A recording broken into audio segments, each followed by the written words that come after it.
Welcome to Crisis in Perception, where we examine the systems shaping our world. It is really great to be here today. Usually when people talk about The Giver by Lois Lowry, they talk about it with this very specific kind of nostalgia. Oh, absolutely. It is that book we all read in middle school. We remember the guy with the beard, the sled, maybe the apple changing color.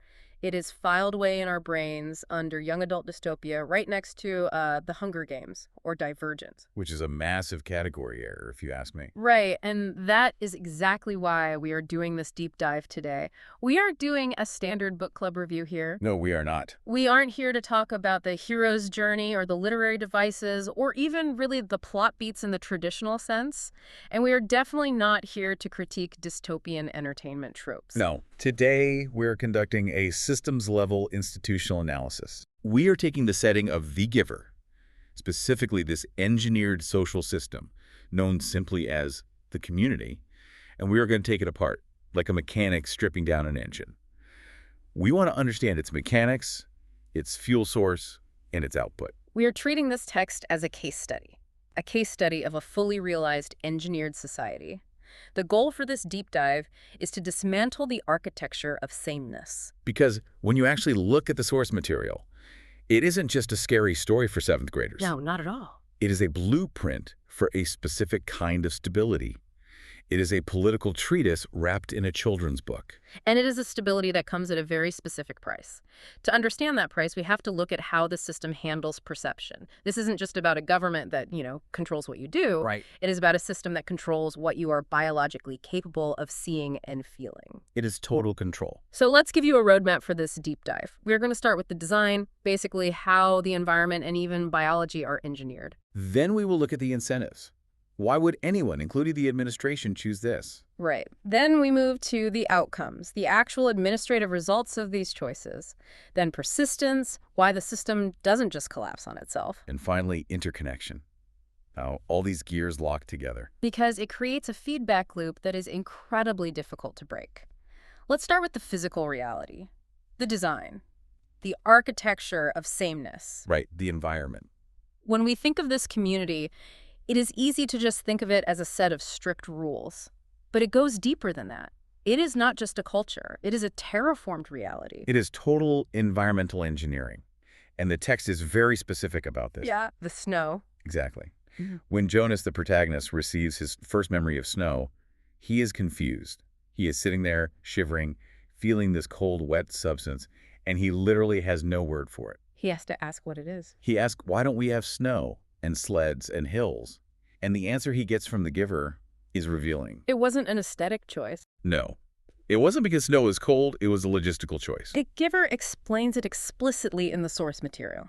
He says, snow made growing food difficult, limited the agricultural periods. And regarding the hills, he says they made conveyance of goods unwieldy. Trucks, buses, slow them down. Just pause and really consider the scale of that engineering project. Yeah. To remove hills, that means they terraform the entire surface of their habitable zone. They bulldoze the planet flat. Why? To maximize the efficiency of the conveyance of goods. It is the ultimate victory of logistics over nature. Precisely. It is a utilitarian conquer of nature. You remove the variable of weather, or climate control, as the text calls it, and you remove the variable of terrain. Because a hill is unpredictable. A hill represents variance. It represents a challenge to the engine of a truck. A flat road is predictable. A flat road ensures that the bus arrives at exactly 8 in the morning, not 5 past 8, because of a slippery incline. It creates a world that looks like a warehouse floor. It is efficient, sure, but it is aesthetically dead, and that flatness starts to seep into everything else. It is not just the ground that is flat. It is the experience of life. And that leads us directly from the land to the people. Because the sameness isn't just about civil engineering, it extends to genetics. This is where the engineering becomes biological. The text mentions that genetic scientists are still hard at work trying to work the kinks out. Now, consider what they consider a kink. Jonas sees the color red for the first time in his friend Fiona's hair. The giver explains that before sameness, flesh had many different colors. But now, flesh is all the same. This is a massive point for our analysis. When they say working the kinks out, they're talking about human diversity. Right. In this system, genetic variation, skin tone, hair color, eye color, is viewed as an error code. It is a kink in the system that they haven't quite patched out yet. It is horrifying when you think about the timeline implied there. This isn't something they did overnight. The Giver talks about generations of genetic scientists. This is a centuries-long breeding program. It creates a visual homogeneity. If you are building a system based on total predictability, visual difference is a variable. Distinction creates tribalism. Distinction creates preference. Like saying, I like red hair, or I prefer dark skin. Exactly. And preference creates conflict. Yeah. So what is the administrative solution? You bleach it out. You breed it out. It is a multi-generational biological project to homogenize the population into a single standard phenotype. And it works. Jonas is one of the only people with pale eyes, and it is treated as this weird, almost shameful anomaly. But biology isn't just about how you look. It is about how you feel. Which brings us to one of the most significant control mechanisms in the book, the control of impulse. Or, as the community calls them, the stirrings. This is fascinating from a systems perspective, and it is something I think gets glossed over when people read this as kids. Jonas has a dream. A vivid, confusing dream about his friend Fiona. They are at the house of the old, and he wants her to get into a tub so he can bathe her. It is innocent, but it is loaded. It is very loaded. Yeah. When he wakes up, he describes the feeling not as lust or love, because he doesn't have those words. He describes it as the wanting. The wanting, that is such a primal description. It is almost more powerful because he doesn't have the vocabulary for it. It is the onset of puberty, the onset of sexual and romantic drive. In our world, in almost every culture in human history, this is viewed as a coming-of-age moment, a natural biological threshold. The awakening of the self. But in the community, it is treated like a disease outbreak. His mother's reaction is so casual, which makes it even creepier. She doesn't yell at him. She doesn't shame him explicitly. She just says, it is just the pills. You are ready for the pills, that's all. And just like that, Jonas joins the rest of the community in taking a daily pill to suppress this feeling. A daily pill, every single morning. Look at the systemic implication here. By chemically removing the wanting, you are eliminating a massive variable of human unpredictability. Sexual desire, romantic passion, these are historically the sources of chaos. People fight wars over passion. People leave their jobs, abandon their duties, write poetry, or commit crimes because of passion. Passion is inherently irrational. And this system hates irrationality. The administration decided that this variable was too risky. So the solution is chemical suppression. And notice, it is not just for teenagers. The mother says she takes them. The father takes them. You take them until you enter the house of the old. So the entire productive adult population is chemically castrated, emotionally speaking, to ensure stability.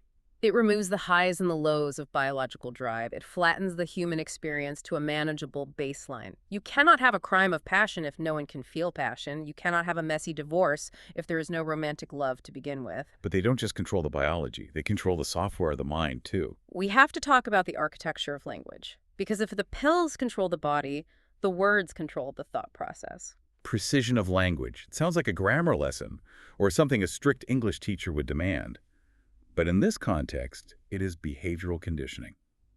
There is that harrowing story about Asher, Jonas's best friend. He is a cheerful, clumsy kid. But we learn about his childhood.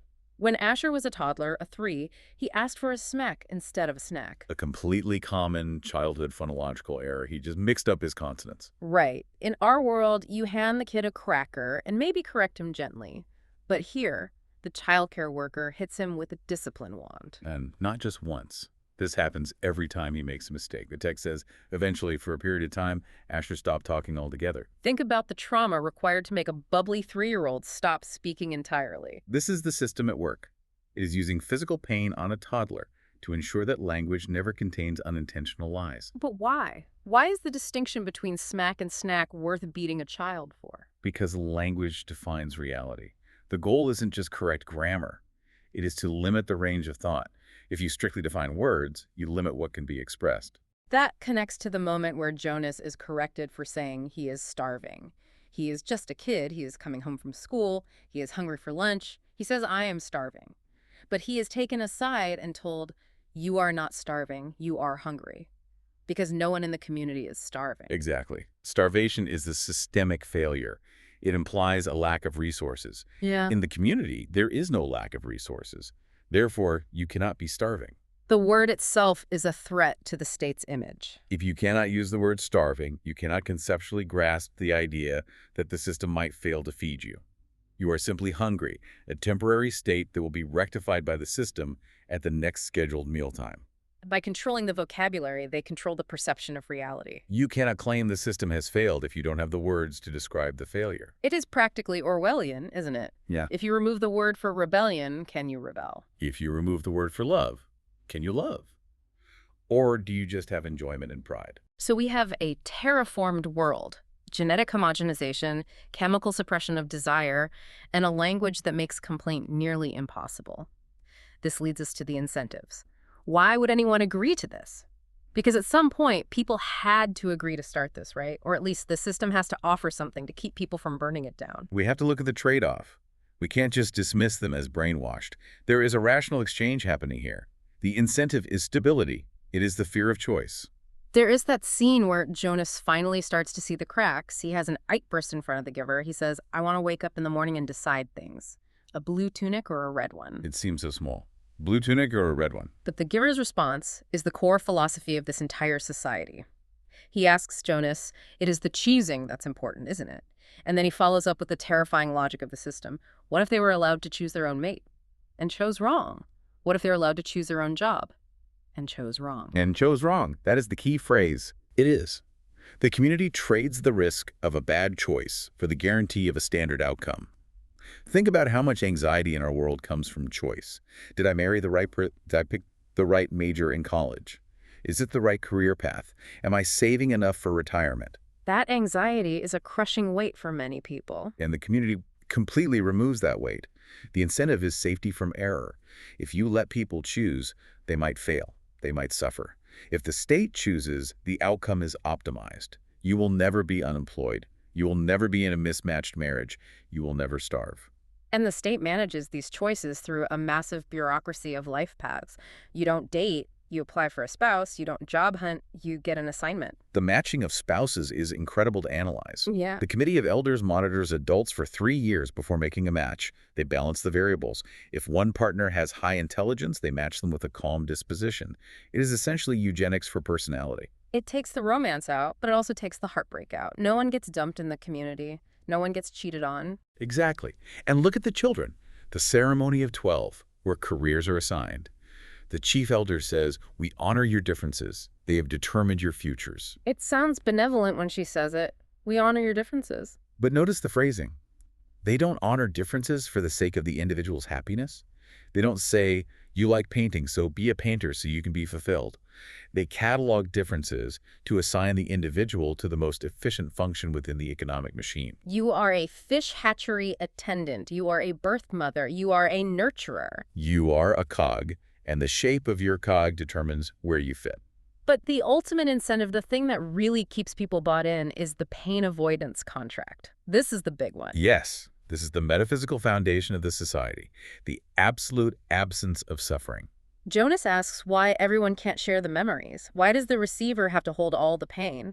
And the giver says they selected me and you to lift that burden from themselves. That is the social contract. The citizen says, I will follow the rules, I will take the pills, I will accept the spouse you give me. In exchange, I will never feel the pain of a broken leg. I will never feel the grief of war. I will never feel the pangs of starvation. I will never feel the heartbreak of loss. It is a tempting offer, isn't it, to never feel grief? If you could sign a contract today that says you will never feel emotional devastation again, a lot of people would sign it. It is the ultimate insurance policy. Yeah. But as we see in the outcomes of this system, the premium on that policy is incredibly high. The result isn't just a happy, pain-free life. The result is administrative violence and emotional flattening. Let's talk about release. This is the dark heart of the book, and we need to really spend some time here because the way the book handles this is masterful and terrifying. Release is the ultimate euphemism. We hear it early on with the pilot in training. He makes a navigational error, flies over the community, scares everyone. The loudspeaker comes on and says, needless to say, he will be released. The tone is described as ironic, even amused, like, oops, guess he is gone. But the implication is absolute failure. And it is used for everything. If you are a criminal, released. Yeah. If you're old, released. If you're a baby who cries too much, released. We have to talk about the twin. This is the scene that changes everything for Jonas. Jonas watches a video recording of his father performing a release on a newborn twin. Set the scene for us. Yeah. Jonas's father is a nurturer. He is a sweet man. He plays with children. He helps them sleep. And here he is in a room with two identical newborn babies. One weighs 6 pounds. One weighs 5 pounds, 10 ounces. And the rule is you cannot have identical people. It causes confusion, so the smaller one has to go. Jonas's father is cheerful. He is talking to the baby in a high-pitched baby talk voice. He says, I know, it hurts that little guy. He weighs them. He selects the smaller one. And then he takes out a syringe. He takes out a syringe. He inserts it into the soft spot on the baby's head, the fontanelle, and he pushes the plunger. And he is still talking to it. He's saying, bye-bye, little guy. He waves at it, and then the baby goes limp. And then this is a part that is just devastating. He puts the body in a box, and he dumps the box down a trash chute. He tossed the carton into the chute. That is the line.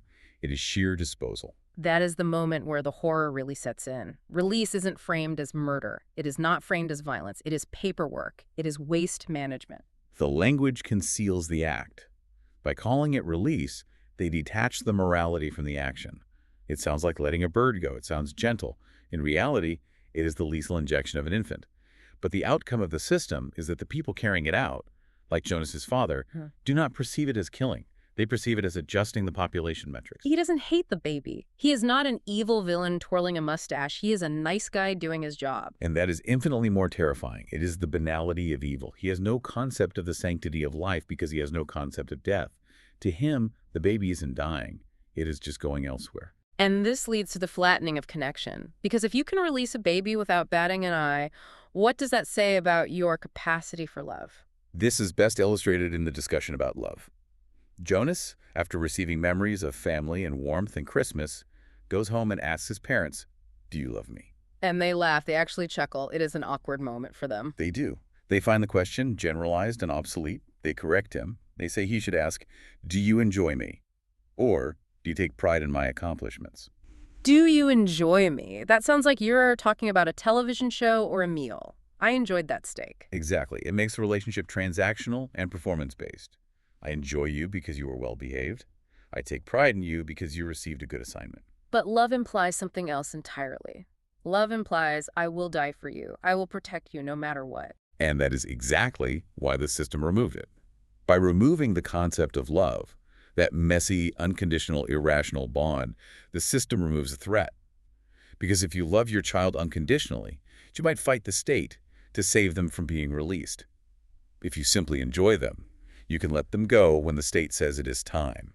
You have been a great kid, but the rules are the rules. Precisely. It turns family into a temporary arrangement for the raising of new workers.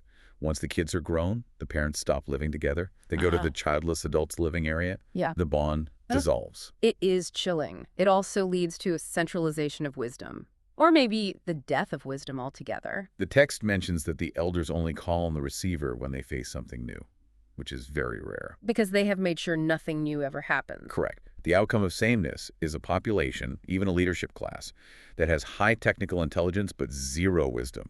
They know how to build bridges. They know how to distribute food. They are great at logistics. But they have no historical context. They don't know what war leads to. They don't know what hunger feels like. Because they avoid risk, they never gain the wisdom that comes from surviving failure. They are like very capable children. They are perpetually juvenile in their moral development. This brings us to the concept of persistence. Why doesn't the system collapse? Why is there no revolution?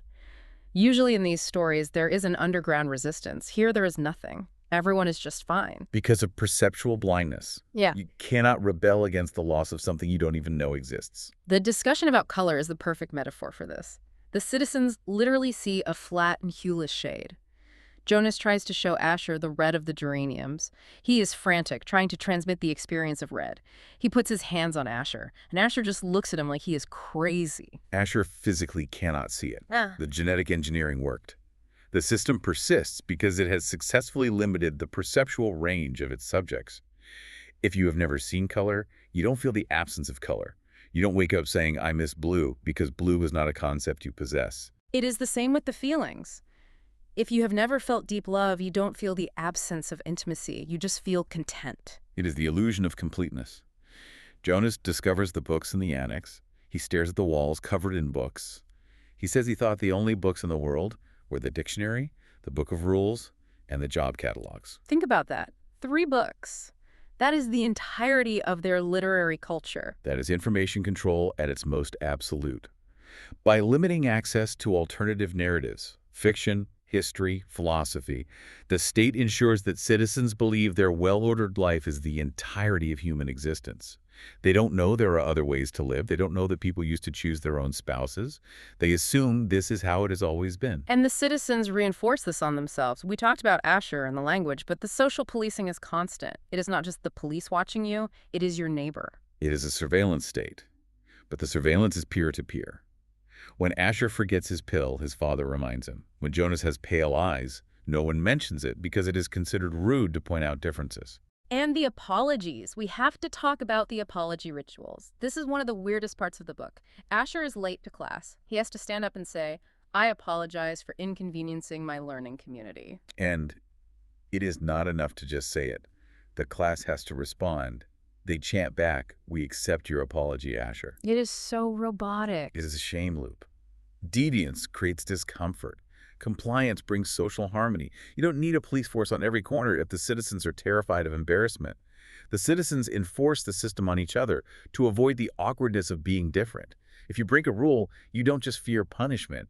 You fear the social stigma of having to apologize publicly. It is weaponized politeness. Exactly. So we have the design, the incentives, the outcomes, and the persistence. Now let's look at the interconnection. How does this fit into broader systems? Because this isn't just about a fictional village. It mirrors things we see in real institutions. We can connect this to technocratic governance. The Committee of Elders operates not on morality, but on data. They observe children for years to assign the perfect job. It is governance by algorithm. The human being is just a data set to be optimized. Subject A has high energy and low focus, so assign them to the recreation department. It reminds me of how we treat data in the corporate world. Everything is metrics. It is. And it is a fundamentally risk-averse institutional design. Remember the plane. One pilot makes a wrong turn, and the entire community goes into immediate lockdown. Leave your bicycles where they are. The voice from the speakers is panicked. That reaction shows a system with zero tolerance for the unexpected. A system designed to eliminate all risk must eventually eliminate all freedom, because freedom is inherently risky. If you are free to fly a plane, you're free to crash it. If you are free to choose a spouse, you are free to divorce. To get to zero risk, you have to get to zero choice. And finally, the bureaucratic euphemism holds it all together. Release, loss, elsewhere, adjustment. This is administrative language designed to sanitize reality. It makes life and death decisions feel like filing paperwork. It allows good people to do terrible things because the language hides the reality of the action. It protects the conscience of the perpetrator. Yes. Jonas's father can sleep at night because he didn't kill a baby. He just performed a release. This brings us to the core of the deep dive. We have taken the machine apart. We have looked at the gears, the fuel, the exhaust. Now we have to ask the big question, what is the crisis in perception here? It is a multi-layered crisis. It is not just one thing. Let's break it down analytically. First, there is the misperception of safety. The citizens perceive their world as safe because there is no war, no hunger, no muggings. They walk the streets at night without fear. But they fail to perceive the danger of a system that can kill a child for crying too much. They think they're in a sanctuary, but they are in a slaughterhouse with really clean floors. They have confused safety with sterility. They are safe from randomness, but they are in extreme danger from the state. They have traded the risk of the world for the certainty of the cage. That is a powerful distinction. Safety versus sterility. Second, there is the obscured structural layer. The crisis is that the foundation of their entire joy is the suffering of one man. The giver holds the memories of war, starvation, and physical pain so the others don't have to. The system hides its cost. The happiness of the many depends strictly on the torture of the one. It is a moral Ponzi scheme. The debt is being paid by one guy in a room. In a way, yes. And third, there is the crisis of moral neutrality. Jonas's father's the perfect example. He's a sweet man. He is a nurturer, and he kills innocents. He isn't evil in the traditional sense. He's perception blind. He doesn't know what death is. He is operating in a complete moral vacuum. Because the system removed the memory of death from the collective consciousness. You cannot make a moral choice if you don't understand the consequences. Exactly. And that leads to the final systems-level insight, the hidden trade-offs. Systems-level analysis reveals that you cannot have sameness without numbness. You cannot have total safety without total control.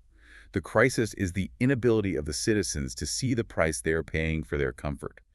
They think the comfort is free. It is not. So what does this all mean for us? Why should you care about a fake community where people don't see color? It means we have to be vigilant about our own trade-offs. We are constantly offered convenience in exchange for privacy. We are offered safety in exchange for freedom. We are offered algorithmic curation in exchange for the messy work of discovery. I keep thinking about the sled. The sled. It is the first memory Jonas receives, the speed, the cold air, the danger, the exhilaration. He is flying down a hill, and he feels this incredible rush. It is the antithesis of the community. The memory of the sled represents everything that was traded away for those flat roads and efficient trucks. It represents the exhilaration of living in an uncontrolled world. It is dangerous, yes. You can crash the sleds, you can break your leg, but you can also feel the wind. You can feel the rush of gravity. And that seems to be the ultimate message here. You can flatten the hills to make the buses run on time, but you lose the ride down the mountain. We need to look at our own systems, our language, our trade-offs between safety and freedom, and ask what we are no longer able to see. What words have we lost? What kinks are we trying to iron out that might actually be our humanity? Crisis in Perception examines how systems shape belief and how better tools help us see clearly. This project is free and publicly accessible. If you'd like to support the time, tools, and research behind Crisis in Perception, you can become a supporter on Patreon. For a shorter visual overview of this topic, see the mini explainer linked in the description. If you enjoy this kind of systems-level analysis, please like, subscribe, and comment with books or topics you'd like us to explore next.